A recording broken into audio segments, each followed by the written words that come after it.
Whoa, an early video? I bet you didn't expect that.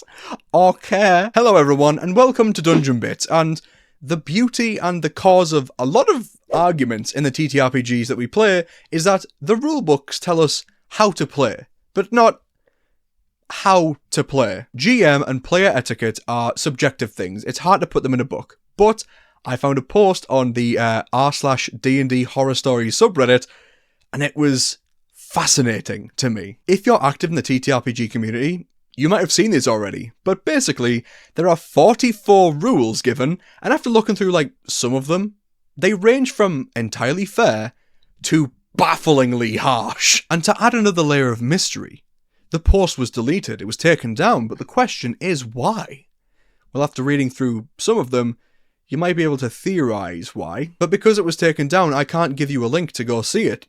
But because content creators were much faster than I was, they managed to capture it all for our enjoyment. So let's not waste any more time. I'm going to read through these and I'm going to give you my thoughts on them. But of course, in the comments, please leave me your thoughts. Are they too harsh for your table? The post is titled, "My DM laid out the 44 rules for D&D. My DM just posted this after a hiatus. Enjoy! And enjoy we shall." So let's start with rule number 1. Out of 44. Number 1. I'm timing turns. I don't give a fuck if it's unfair in your opinion because your spells are hard or you don't know what square to move to. You get 1 minute to know all the actions you want to take or I skip your turn. I'm sure this is controversial, but the point he's making is don't take too long on your turn. How many times have we seen players just sit there and just not pay attention, and when it gets their turn, oh, what to do, and then you sat there for half an hour? No, prepare what you're going to do. Simple as that. But the exciting part of all this, like this one point and every single point with some exceptions, the guy's an absolute madman with the ferocity of 40 men. So we're going to see that and it's beautiful. Number 2. If you want harder fights, bring a second character sheet and expect to twiddle your thumbs when you die. I'm not going to baby anyone. This one kind of baffled me because what is he saying? Were his players saying the fights are too easy? And he was like, they're too easy? They're too easy? Alright then. Next session, bring another character sheet. When you die, I'll let you sit there for half an hour, you dickhead. And this is the first point to my 44 rules post on D&D Horror Stories Murder Mystery, because this point had to come up because someone brought it up. Were his players ragging on him over the design of his game, saying they were too hard? Or did they say, oh, that was pretty good, I thought we were going to die there, that was easier than I thought? And he was like, you what? Number 3, if you call me or my rolls unfair, I'll get up and go home, and if you have a ride with me, you can find your own way back and suck it up. Dude, I don't think anyone's going to call your rolls unfair. They're going to call them tyrannical. And this one's hard to choose what's what because it's very situational. Was he being unfair? Or is the player just being a baby? These things are kind of situational. You never know why. Anyway, number 4. I'm going to take your character's loot away as regularly as you want it given out. Rule 3 will apply here. And this one fascinated me. Do you know why? Because for a second, I was thinking, is this a cool setting he's got? Magic items are basically just another part of your equipment. So you're going to lose them, but you're going to get more cool ones. I don't think so, because that last part, Rule 3 will apply here. I think it basically says that, yeah, I'm going to take away all your fun toys, which is saddening to me, because I'm the sort of GM where I want to give my players literally every magic item there is, but I have to restrain myself because I will just want to give them everything. Yeah, so it's pretty sad to see this guy being like, I'm going to destroy everything you love. If you have a gritty setting where maybe at the offset you say, hey, instead of doing extra damage, the enemies, when they crit, will actually break your items, magical armor. They'll reduce the AC permanently because you can't repair it up. Some internal logic for the game. But again, I don't think that's what's happening here. Or maybe it is. And the players are being highly critical and you never know. Number 5. If you don't act out any of your persuasion or intimidation or any other social skills, you fail before you even roll. You fail immediately because you aren't even trying and you're making the game lame for everyone else. And this one's controversial because you have to ask yourself, what does he mean by acting out? Is he just saying, I want you to say what your character says? Because that's fair. You might say something as your character which, the information being said is critical in this moment. The NPC you're talking to knows something unique, so I need to know what you're saying. But the fact that the last part says you're making the game lame for everyone else, it kind of sounds like he just wants the game to be like a theatre group. He wants it to basically just be critical role with the cameras off. Number 6. If you don't pick up cues for side quests, that's not my problem. Get over yourself. It's not a video game, it's a role-playing pen and paper based game with miniatures. I'm not holding your hand if you don't pursue shit. This is another point where I sit and think, who are the players that he was running for? He has to have made this point because his players were being critical? Were his players like, we didn't know that side quest was there? Number 7.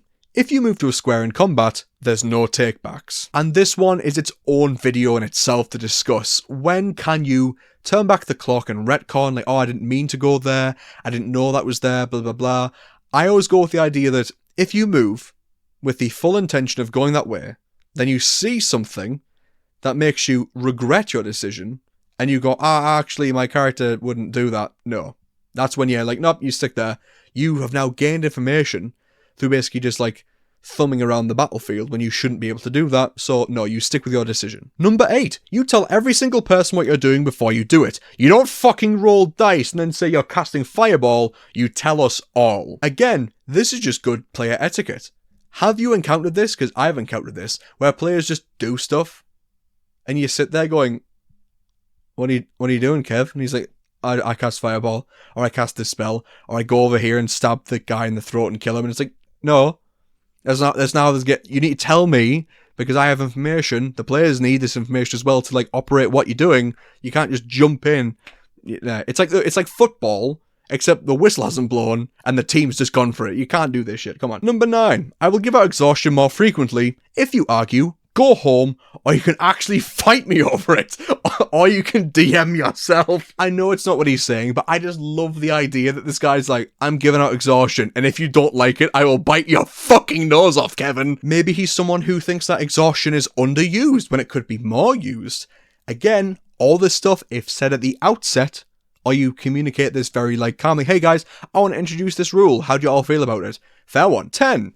Every snide comment you make to an NPC will be remembered and paid back in triplicate. You all seem to believe there is little consequence.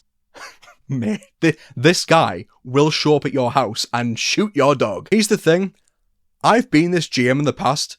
I've been the sort of person where if a player says something like snide or da-da-da to my cool NPC, like, for example, do you know the Witcher show where, like, Geralt is constantly a douchebag to everyone, but you're supposed to like it because it's The Witcher and it's Henry Cavill? But in a way, if your players are just, like, saying stupid stuff and just like, I don't care, it's just an NPC, it's just like a cardboard person who isn't feeling, they don't really take that seriously, then yeah, that can kind of be, like, a big rug pull and just like, oh, I don't care for the NPCs, therefore your game.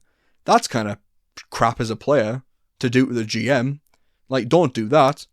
It's all so vague, but it's so fucking good. 11. You'll not be given a mega dungeon every session. A temple is not the size of a city, neither is a cave. This shit will happen when it's natural and organic. Go play a roguelike if you want that. Another situation where I have to think, what are these players who are complaining about the size of dungeons? Maybe these guys are quite veteran players who are like, oh, well, Dungeons and Dragons is about exploring dungeons and just like different levels of dungeons. You are the dungeon master, that's the point of this game. Maybe they think that still, who knows? But no, like, I don't know. You never know who these players are. They sound baffling, as baffling as this guy. 12. The travel portion is done. You want to travel continents doing literally whatever you want, whenever you want? Go play World of Warcraft or go play D&D with ChatGPT. This one's weird to me because I think my style of game is just, yeah, go do what you want. There are plot hooks to go, and if you don't follow them, the villains are going to do their thing, and the world will probably just end because you just want to go do a beach party episode. But I get it wanting to stick to the plot hooks, not just gallivant off into the distance, because that means you have to force the GM to make more content to keep up with you just ignoring everything that the DM put in front of you. That's fair. Just the way he's going about it is, of course, the usual psychopath. That's also a pretty unfun thing to hear. You think you can do literally whatever you want, whenever you want? Yeah. Yes, please. Please, sir. That's why we play a role-playing game. I get it if you're running a module, you want your characters to stick on track and stick with the plot. That's fair. Other players just like, I'm going to go over here and just not care about anything. That would be bad. I can understand that. 13. If you're late with no good reason, I'm going to half your character's hit points for the entire session. Again, don't be late. That's just a human etiquette thing. That's not a player etiquette thing. That's just a don't be late when we're all trying not to be late for everyone else. Like, don't be the odd one out being a douchebag just because you don't care. That's not a good time. 14. If you don't show up for no good reason, and that will be determined by me alone, if no one else has the guts to say shit for fear of upsetting one another, the first time you'll find yourself losing an entire level or 3 major items you own. The second time you do it in a row, you'll be removed from the chat and the group full stop. I will have no fucking time for people to not show up. If you're not going to show up, let people know. That's just good player etiquette. It's just the way that he puts it. I have no fucking time for people that don't show up. If you don't show up, I'm gonna eat your fucking cat. I have mixed thoughts about 15 and 16. It says, if you're too stoned or drunk to play, I will go home without warning. Your warning is here. And 16, if you get up for smoke breaks every 10 minutes, I will simply pack up and go home. I'm sick of waiting for every bloke to be at the table. That last part of 16 kind of makes me think that, like, is he just playing with, like, a bunch of stoners who just don't really care? Because I'm gonna be honest, my first game of D&D was with this kind of group. Like, they just didn't really care about it. So I was kind of there just like, I'm wasting my entire night here. And 10 minutes, like every 10 minutes of smoke break, that's not fun for anyone. That's being a douchebag. Come on, guys. 17. Guidance, divination spells, owls, or whatever spells I decide are too fucking stupid are banned. Outright. No more fucking guidance. Hey, I get it. Guidance is broken. I have 2 players that have guidance in my games, and one of them's a bard, who also has bardic inspiration. I don't know, just say, hey, here's a list of stuff I don't want in my game, and guidance is one of them, so change your cantrip, because it's broken. I think it's broken. I want more gritty game. Just no more fucking guidance. That is me about silvery barbs. 18. You get 1 chance at a skill check, and if you fuck up, your party doesn't get their chance to do the same check. Think careful at who's good at what. This is basically skill dogpiling. It's not fun when you go, okay, so make a perception check, and then everyone's like, can I also join in? Because if 4 people do the same roll, yeah, one of you is going to succeed. Then why do we bring out the dice? If we're like, never mind advantage, rolling 2d10, we're basically rolling 4d10 at that point. Someone's going to succeed that roll. It's going to be rare that it doesn't, but still, like, there's no point rolling if we're all doing it at the same time. 19. Discussion of metagame details in-game will result in instant damage to your character. How meta are we talking? Because if a player's like, oh, it's a troll, alright, everyone use fire and acid, that's a dick move. That's just like, if there's new players, that's spoiling the fun. That's like ruining the point of encounter design. If you know everything, meta details like that, that's not cool. But if it's like, oh, how much health you're on? How meta is too meta? I get it kinda. 20. Rules lawyering fellow players is encouraged. Actually, me will just result in me telling you to fuck off. This is just straight up a dick move. You can't be like, yeah, I want you to like pick on each other constantly about how the rules work. But if you even come near me with all these mad points that are already presented, then you can go fuck yourself. Rules lawyering fellow players is encouraged. Baffling. That is literally a thing in like a bunch of like D&D circles. Just don't do that. And he's like, do it. Do it to each other. 21. You roll your dice within view of 2 players that aren't used standard. You roll them neatly, and you roll them on the table. Failing to do these 3 things will automatically fail whatever roll you did. Arguing that you actually rolled validly when you clearly didn't is an automatic critical fail. Again, I've got to side with this advice. How many times have you seen a player roll a dice, and as soon as that piece of plastic touches the table, they scoop it up again and go, oh, it was a 20. No, you got to see what the dice was. But this does make me think, is this guy incredibly untrusting and paranoid? And if so, hey, buddy, I'm just like you. Or are his players incredibly untrustworthy? 22. Instant death traps and mechanics are coming into place. If you call these things unfair moving forward, I will laugh at you and tell you to fuck off and cry some more. The wording of these are fantastic, I love it. Also, instant death traps, that is not fun. This guy thinks it's fun because he's the DM. This guy's a dick. 23. I will not give you random magic items and vendors will not stock them. They are meant to be rare and it's hard to acquire. This one's actually not that bad. He's just saying, hey, like, magic items aren't in shops. You can't go to Tesco and grab a magic item. Fair one. 24. Random encounters in the form of random dragons or strange mysterious road traders or a band of goblin prostitutes isn't going to happen. Go play Baldur's Gate 3. Well, we can see that this guy loves Baldur's Gate 3 for a start, but also, just the 3 examples given here. Random dragons? Yeah, a random dragon becomes not special anymore. I get that. Then, strange mysterious road traders and a band of goblin prostitutes. The last one is too wacky. The middle one's actually kind of cool, though. It sounds like the guy's just like, nah, like, random encounters, they're going to be boring, and you're going to fucking like it, son. 25. I don't give 2 fucks what Reddit said about X or Y ruling. I don't care what Reddit said. I didn't say it, alright? Here's 44 rules. 26. I actually give less of a fuck about what your mate's D&D group did. Okay, now, after bloke and mate, I now see that this guy is a Brit. And as a fellow Brit, I'm now scared. I really don't like that when, like, you know, you see like a Kuatoa or something, and you're like, oh my god, a Kuatoa was in our game, we did this and this and this, it was super fun. Because what you're basically doing there is you're just saying in front of everyone, it was so fun when this other person did it. Let's see if our DM's as good. It's just a dick move. Don't do that. 27. Saying anything to me about other players not liking me, or doing X and Y without them saying it directly to me, will result in me kicking you out of the group. Don't use someone else to push your own agenda. I mean, yeah, if you have a problem, say it to the GM. He clearly can work through things very maturely. 28. You're not to sit down and have a 2-hour discussion about what Samson from Bundura Secondary, what? I don't know what that is, did 3 weeks ago when you come to play.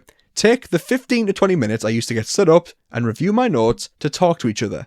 Then sit down to play. That's entirely fair. If you're not basically playing D&D because you just want to sit around talking, then let's just sit around talking. We don't need to play this game to have fun with each other. 29. Saying shit like, guys, come on, we're not here to have fun, we're here to play D&D. This is serious business. Is rude and dismissive of how much work I put into this. I will simply go home if I hear this shit. I mean, yeah, like, we're not here to have fun, we're here to play D&D. Yeah, that's kind of a dick move. If your version of fun is being wacky and weird and not taking the game seriously, then you need to find a group that can do that. Like, if the GM's like, we're gonna play D&D and have like a story, a plot, we're gonna role play, it's gonna be fun, we're gonna have fun with each other, like doing this thing that we love. But if you're like, no, I want to like do weird shit and just disregard everything that's serious, then you're the odd one out here. If everyone's having fun in this serious game, then that needs to be a discussion, but that's a dick move to say that. 30. Don't fucking order food randomly. We will eat together at a specific time or not at all. I don't want food shit all over my things. Oh, what? I honestly thought going into this I would disagree with more of these, but nah. If we're gonna have food, let's have food. But don't just like have the door ringing every 5 minutes because there's another DoorDash order. Like, let's get food together, we'll have food and then we'll have a break. Yeah, I kind of get it, but at the same time, like, I wouldn't be too bothered if someone got, like, I don't know, some pizza grease on my DM screen. I don't know. 31. No foods or drinks near any of my D&D gear. If you wreck something, you can pay for it. I let one person trash my DM screen once and never had it replaced by them. In fact, I had the person attempt to gaslight me into believing they didn't wreck my shit at all. I'm not stupid. You're an adult. Accept a responsibility. Okay, now we're seeing that this guy is not angry. He is traumatized. That one. Don't go around breaking people's gear, you douchebag. 32. Arguments between party members outside of roleplay will be resolved with me giving the definitive ruling. If you don't like it, fuck off back home. Again, completely based. If you have an argument, there's two people just squabbling how something works, the GM should step in and go, nope, it's going to work like this and we're going to move on. Not arguing. 33. I don't give a fuck what they did in Critical Role or what the guy on Reddit said. If you think that it's all make-believe so you can do what you want, the world I run works on internal rulings and law I created specifically for it. I'm kind of on this page. I make a world that's got law, rules, blah blah blah to go with it, and we're going to play the game. If you come along, again, like before, like you want to do wacky stuff and it's, I don't care, it's just a game, then we're not on the same page. And we're not going to have fun together, it sounds like. But also, I don't give a fuck what they say in Critical Role or that one guy on Reddit. Yeah, like, if players are doing the Matt Mercer effect, like, oh, well, on Critical Role they did this. Matt Mercer's not like, go my brethren, go my fans, make every D&D game Critical Role. Like, yeah, don't force Critical Role onto other people. Matt Mercer doesn't want that. Your GM doesn't want that. The other players might get sick of it. Don't do that, dude. 34. Every single person in this chat is having debuffs applied to their characters. That should have occurred a long time ago. This will be specific to the characters.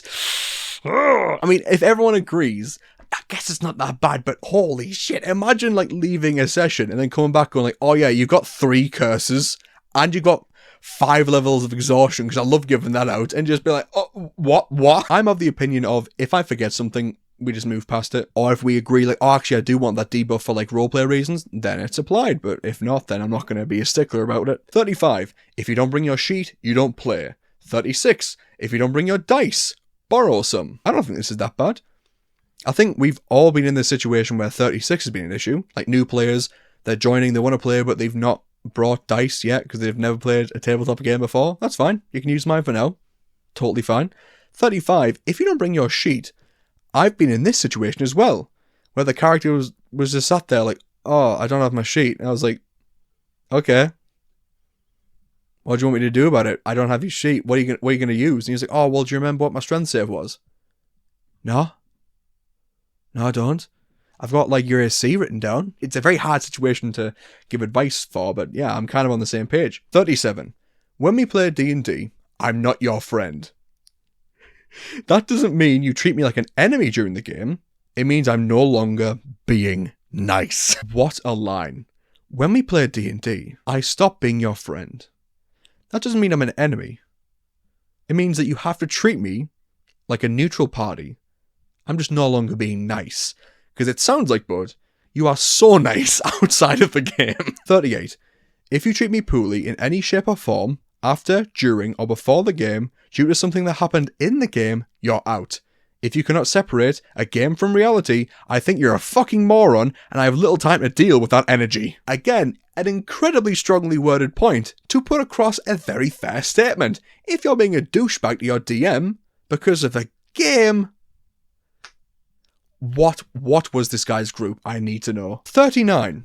You will submit your spell list daily in-game. If you do not give me a spell list each day, you will not be allowed to cast a single spell or cantrip in combat. I do not trust you guys to not use this against me. Again, this guy has got a whole host of paranoia. If these guys are playing on a pen and paper game, is this guy like, oh yeah, we've had a long rest, so everyone collects their character sheet and gives it to the GM like, it's alright, kid. I don't trust you to not use this against me.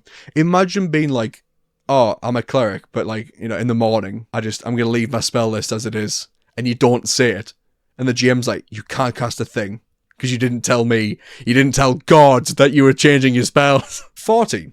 If you do not mark off spell slots or say something like, I remember what I'm at, as a way to justify it, I will simply fail your spell, deal half your health and damage to you, and say that you have no spells to cast for the rest of the day. I remember what spell slots I'm at. Even I would be like, no, you've got a character sheet, just do it. On another piece of paper. If you don't want to mess up your character sheet, put it on another piece of paper. I want to see you at least mark it off. I will have a general sense of how many spell slots you have still, but even then, like, come on. 41.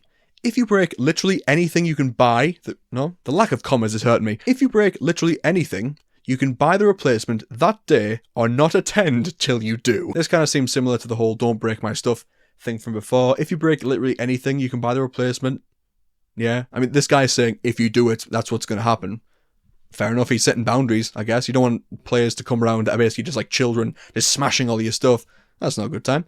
And I understand. Again, just accompanied by everything else, it seems even more brutal when it shouldn't be, I guess. 42. If you complain about the choice of music, I fully expect you to bring the whole playlist next session, or shut the fuck up. Again, I have to ask, who are these players who were sat there being critical about the song list? What was this guy playing? Was he just playing like top hit charts from like modern day music to bring out everyone out of the game or something? Like, was he not just using the ambient music? Who is critical about ambient music for D&D sessions? 43. Cannot stress enough how little I care about how you feel about my rulings going forward. Dude, don't worry. Your lack of caring, it's as plain as paper, my friend. And 44. We made it to the end. And for me, it's been life-changing. So what's number 44? Oh, and rule 44? I'm never just threatening you. I'm promising you. Need I say more? It's wonderful. It's beautiful. It's timeless. I'm never just threatening you. I'm promising you. And that will stand up in court next week. Basically saying what I've just said, these last 43 points, take them seriously, or you will have a serious ailment for the rest of your life. Well, that's all 44 rules. What did you think?